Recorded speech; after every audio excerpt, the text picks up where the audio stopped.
in this case, Captain Comeback talks about, listen, we all, as sports fans in particular, we love to root for the underdog. That underdog that's been down and out on his fortunes and maybe some bad luck, whatever. And he makes a ferocious comeback in his career. And, it's a feel good story. And so, again, as sports fans, we like rooting for those things when they occur.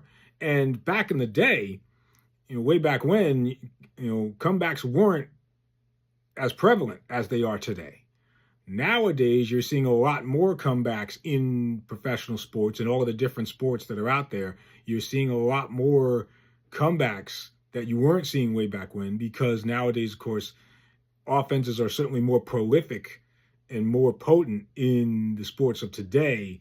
Football, baseball, basketball, whatever the sport may be, teams are capable of putting together a lot of points in a short amount of time. Like, for example, the NBA, I look a 20-point lead or a 25-point lead in the NBA is practically nothing these days. And teams come back from those types of deficits all the time now. So when you think about a comeback, and what inspired me to do this message here actually happened today. It happened, normally I bring up an event or an occurrence from the past, but in this case, present, today, December 14, 2025, as we record this. The Buffalo Bills played against the New England Patriots today in an NFL game up in Foxborough.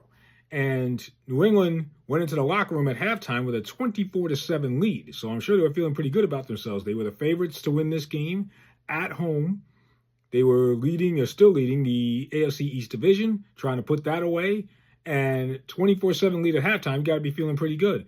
But, Chris Berman used to say, of course, Chris Berman, formerly, big-time sportscaster for ESPN, and he still works a little bit there, but Chris Berman said, nobody circles the wagons like the Buffalo Bills. And, the Bills came back and they scored 21 unanswered points in the second half to take a 28-24 lead. New England would come back with a touchdown to make it 31-28, but then the Bills would end up scoring the game-winning touchdown in the fourth quarter with 6:43 left to go up 31-28, and that's how they won the game. And the other thing about that is, and I will read you the scripture of Gideon in just a minute, but similar to Gideon, the Bills didn't really have a lot of gaudy numbers to speak of.